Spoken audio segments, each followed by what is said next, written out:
Good morning. It's great to be back with you for another coffee time in this week when spring has sprung and the Prime Minister has announced his roadmap for getting us out of lockdown. We've got a packed programme for you this morning, but actually we haven't got coffee in our mugs this morning. We've got a lovely hot chocolate shot which our friend Annette gave us. And the reason for this, we didn't want to drink coffee right now because we have got the mother of all caffeine boosts coming up later in the programme. Now, what else have we got coming up? We've got a mini film from one of our mission partners. Oh, and we've got a feature on some incredible people from our own church community that are doing some wonderful things out in the wider community. And we also have an update on our quest to find the very best porridge in the Chilterns. But first, some news from the church family.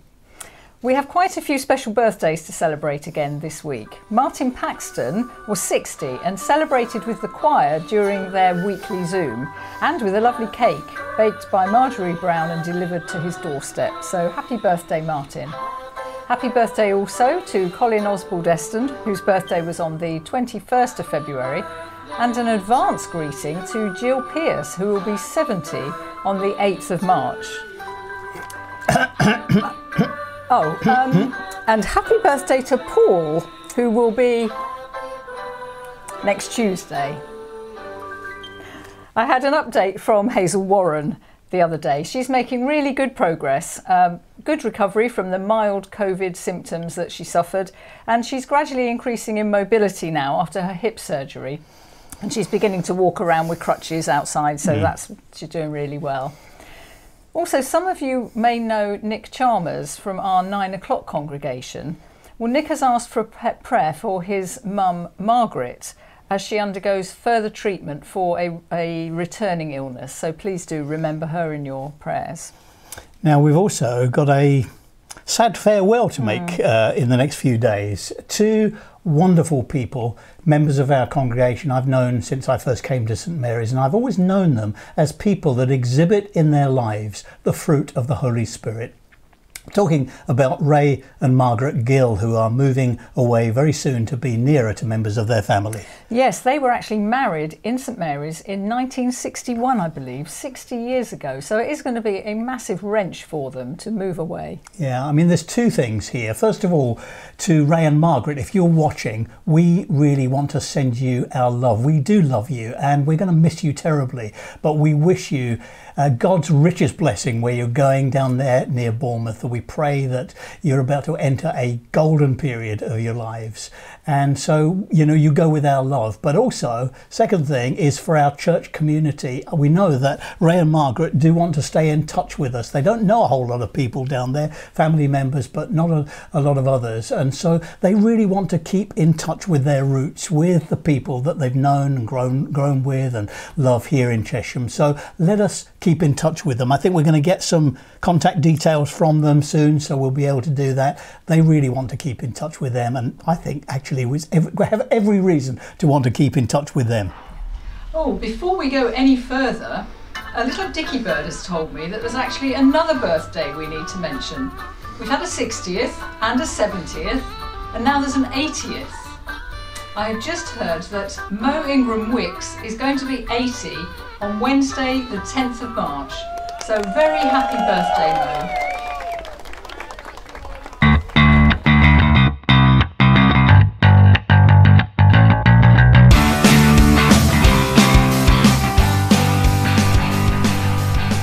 Well, welcome back to the Coffee Time Kitchen. And now, when we started the quest for the best porridge in the Chilterns, we had no idea of the explosion of creativity that would be heading our way from the church family. It's been incredible. People have been having so much fun with this, and I'll tell you what, there are some wonderful recipes out there. Now, as we announced a while back, we are going to publish all of those recipes in a little booklet that is going to be available in 2 weeks' time on Coffee Time. We'll announce the link there, and you can go and download the recipe book and have fun yourself at home. There's some really treasured things here, some wonderful recipes. There are indeed, but if you still have a recipe that you haven't given to us, please make sure that we get it by the end of this coming Tuesday, otherwise it won't be able to be included. But we've had fun, haven't we, this morning, doing a bit of experimenting, because we received from Helen White a basic porridge recipe, but then loads of ideas of different toppings that you could have. So you could have a different porridge every day of the month, I think, just about. So anyway, I've got some samples here that we can test. Yep, testing time. Indeed. So the first one is apricot and almond. Now this is a basic porridge just made with porridge oats, water and milk, no sugar, no salt.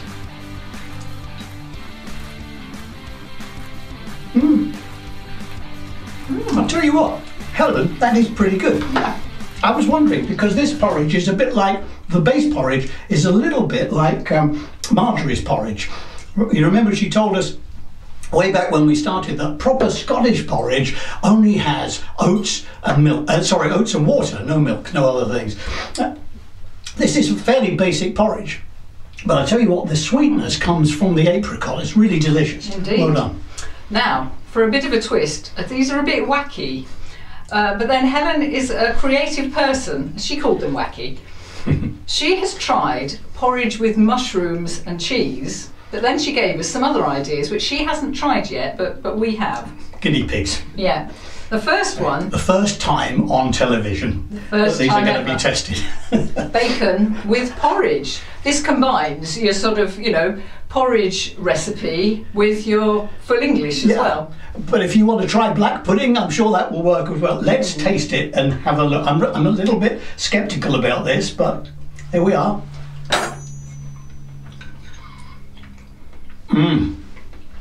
That's okay. I'll tell you what, that works. And the savoury thing, it actually really works. I mean, I wondered after the locusts in the pancake party a couple of weeks back, I wondered if we could top that, but actually this is really good. Well, so there's another example, and this is with a swirl of pesto in the basic porridge.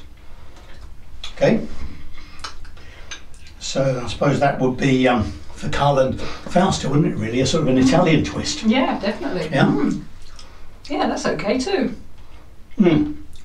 Yeah, quite tasty. I'll tell you what, these really work, and it just shows you with porridge, it's a basic, it's a base, and then you can add whatever you like. Yeah. And just have a lot of fun. You can even make pancakes with it. You can even make pancakes with it. Now, I think this is my favourite, but I've not tasted it yet. This again is the first time that this has ever been done online like this. Now, this looks a little bit like chocolate pudding. Yeah. But it is not chocolate pudding. It's made from oats. It is a porridge, and this is a recipe that comes in from Lee and Prue Stone. Yes, so this one is a double shot of espresso coffee, and you soak your porridge oats in that overnight with a few nuts and a bit of honey, no milk. Soak it overnight, then blast it in the microwave for 1.5 minutes, and then top it with, as we have done there, with some nuts or with banana. Yeah, now I did promise you earlier that we were going to have the mother of all caffeine bursts later in the programme. This is it. So let's give this a little bit of a taste. Oh, and by the way, there is an extra special ingredient, and this is absolutely perfect because if you have this during coffee time, it will prepare you to listen to one of Edward's sermons coming up in about half an hour. There is, within this porridge, on top of the caffeine, there is a wee dram from north of the border. Ooh, right. Oh, come on. It's only a teaspoonful of whiskey and it's all been cooked out. Is that all? Just shows the coffee you. That's the hit. Just shows you it's all in the mind. Anyway, there we are. Some experimental porridges, but honestly, they really are delicious. We will try them again, and I hope you will too.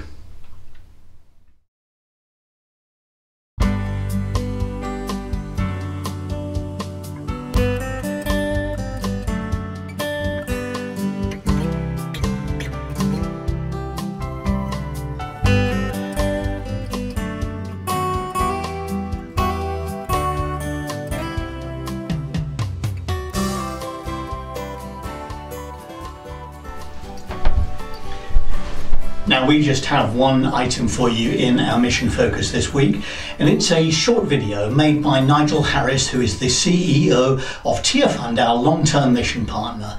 In this film, Nigel gives his thanks to you for your support over this very difficult year and gives an account of how Tearfund is helping communities around the world, people living in poverty, and helping them to face the challenges presented by the pandemic.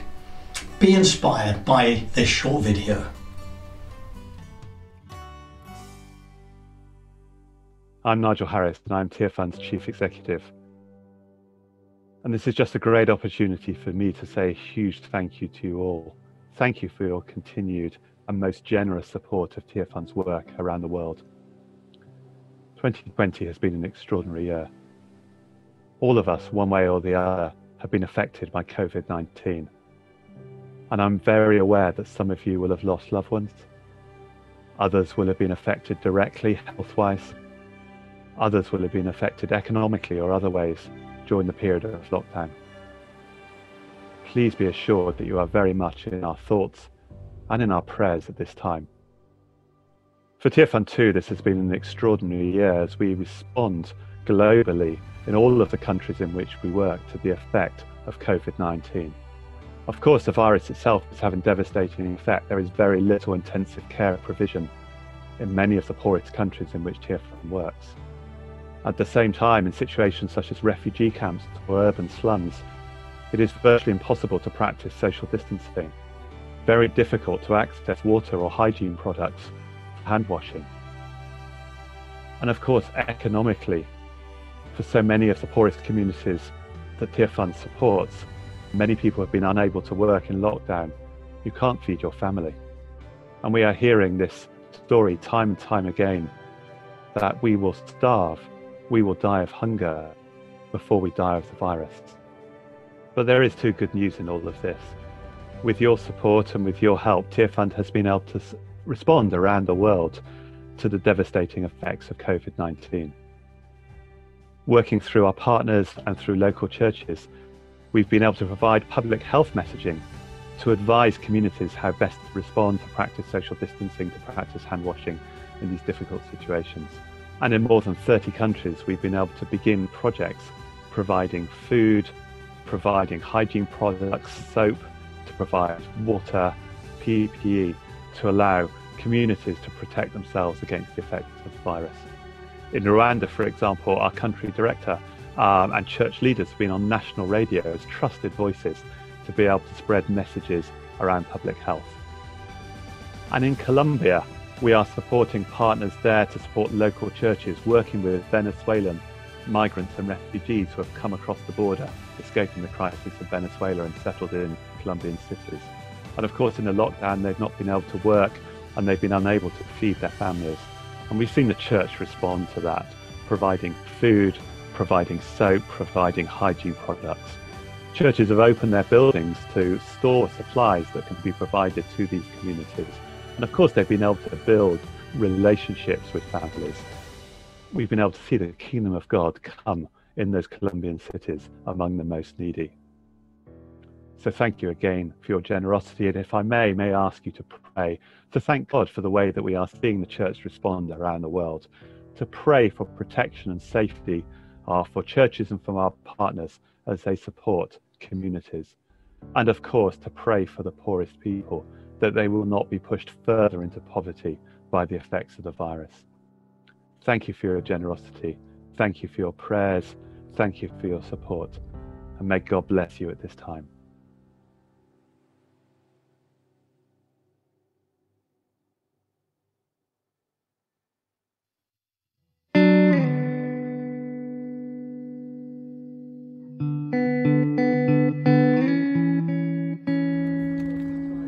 My first vaccination and it all went very well. Here's the proof. Done, yippee! Oh, well done. Excellent.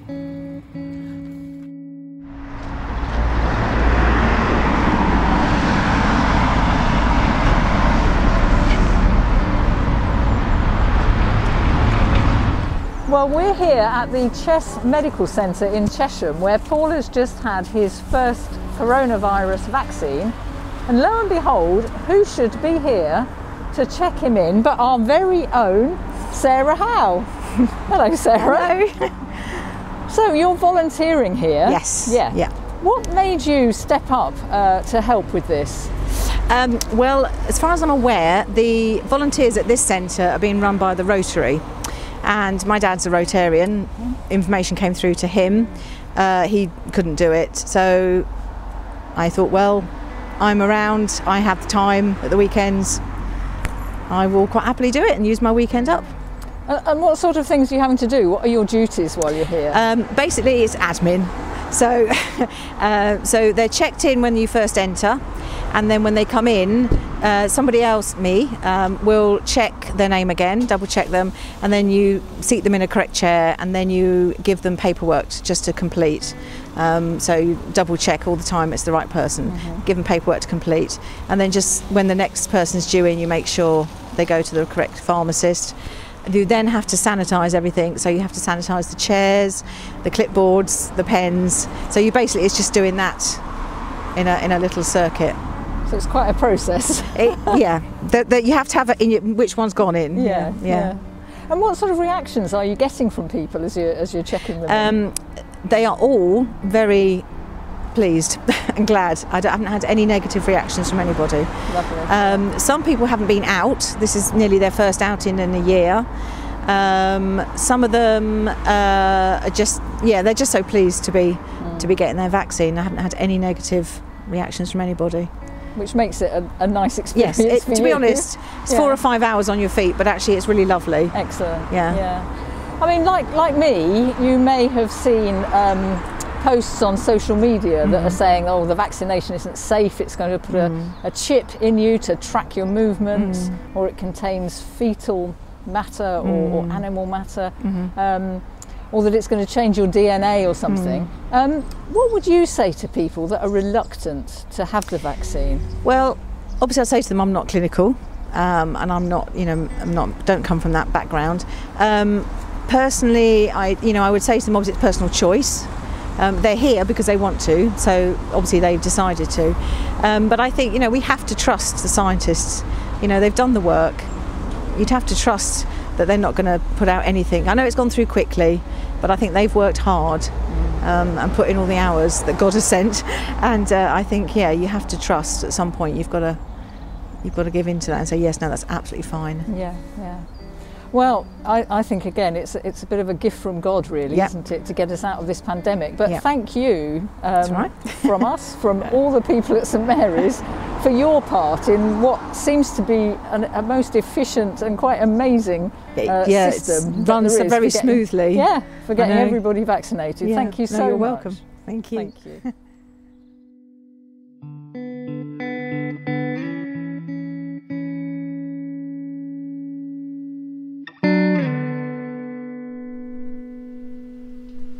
Now, the last time we were with Andrew and Marjorie Brown was way back in lockdown 1, when they treated us to a demonstration of Highland dancing and lifted all our spirits. Now we're back again in lockdown 3, and we thought it was time to catch up with them and find out what they've been doing. Now, many of us will be aware that they volunteered for the incredible COVID-19 vaccination programme when it was first rolled out in the town hall a few weeks ago. So I just wanted to know what prompted you to step up and put your name forward for volunteering in that way. Well, actually, the volunteering started back in March last year. In Buckinghamshire Council put out a request for volunteers to help with shopping or anything like that, and I put a name forward.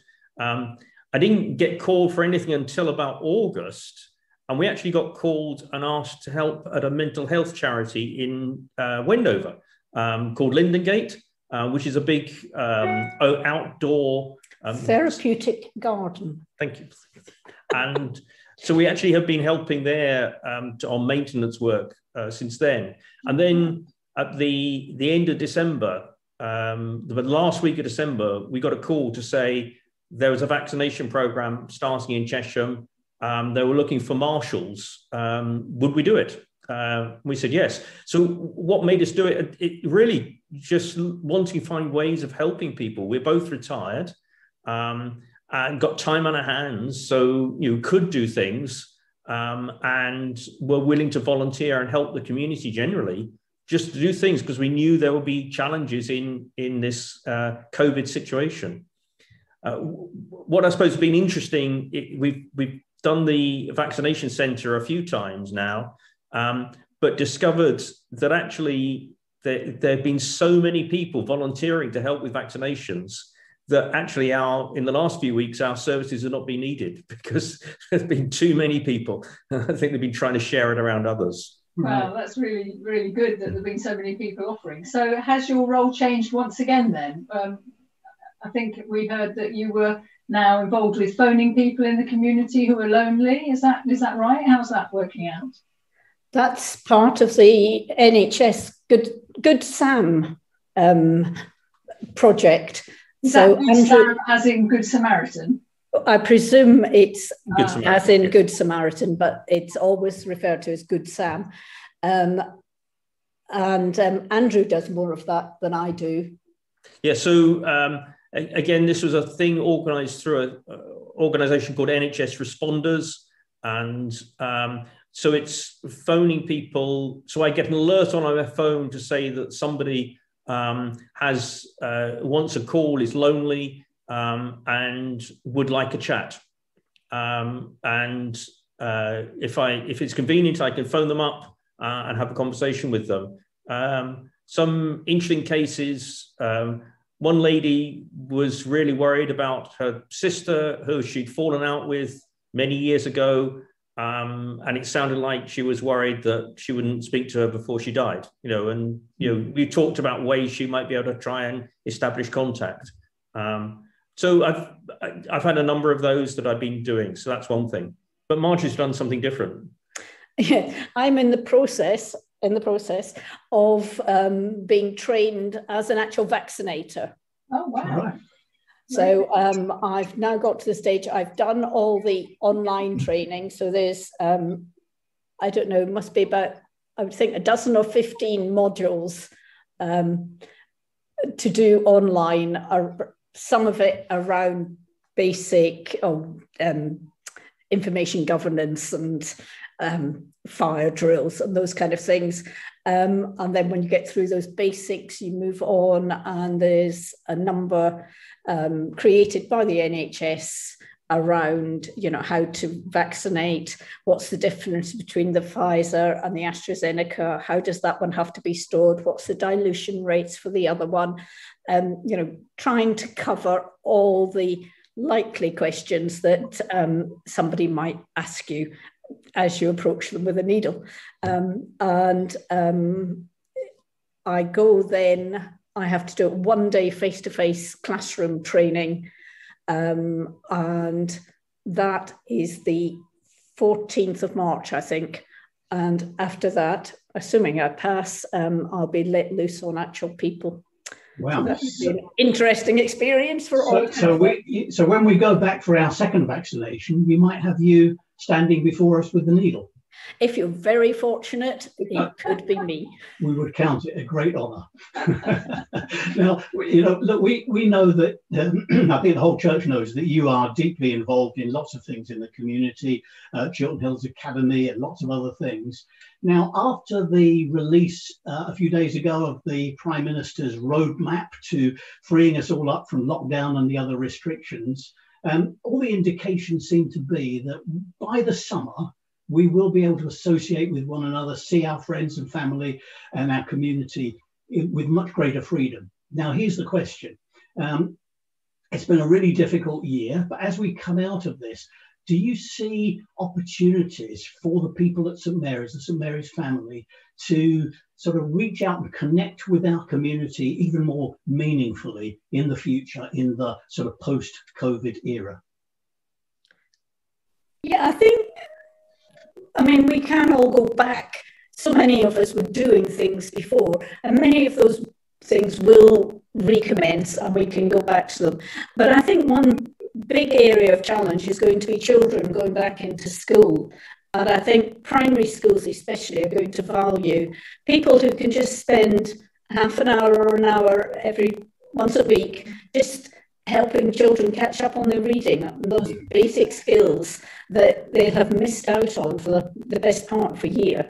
And that I think it's a very straightforward thing to do. You don't have to be particularly mobile. You don't have to have any great experience in teaching or anything like that, but just sitting and listening to that young child reading a book is such a valuable thing to do.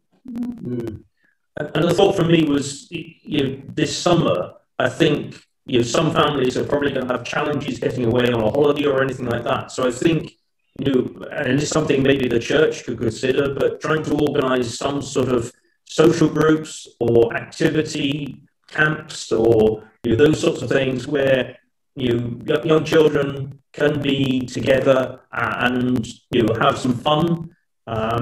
Obviously, maybe a church message tied to that, but having some fun. So certainly, maybe extending the thought of the traditional programs that we've done, but trying to help families just have a bit of a holiday, because I think that's going to be a big challenge for a lot of families this summer. Yeah, great ideas. Yeah. Well, thank you. Tremendous, yeah. And I think one thing is very clear that, and I hope this is the case anyway, that we will come out of COVID changed for the better.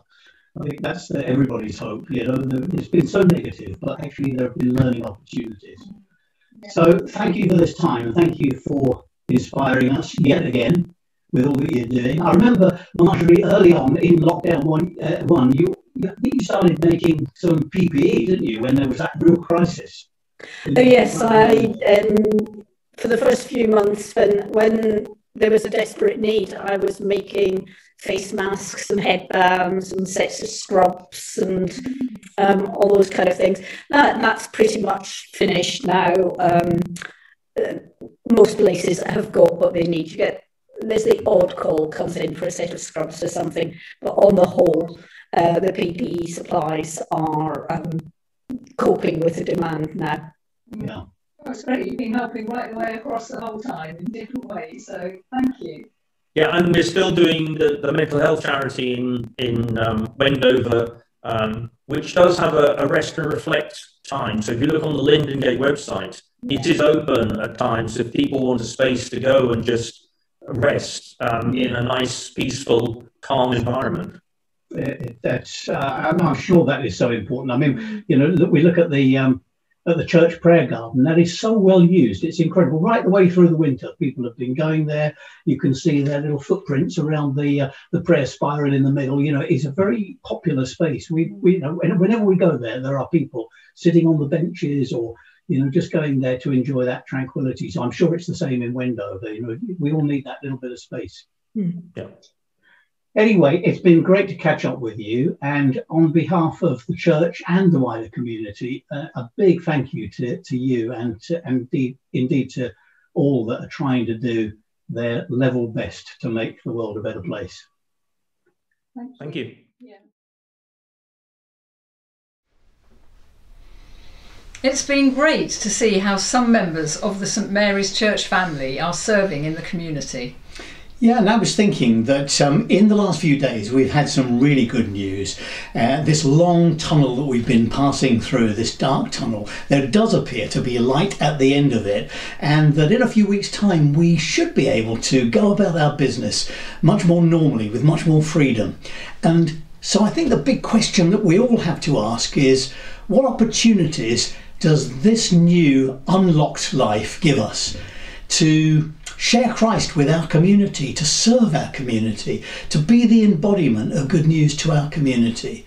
Let's remember the words of Archbishop William Temple, who said right at the beginning of the 20th century, he said, the church exists primarily for those who are outside of it. Let's take that seriously and use the unlocked life that we're about to enjoy as a vehicle for the gospel.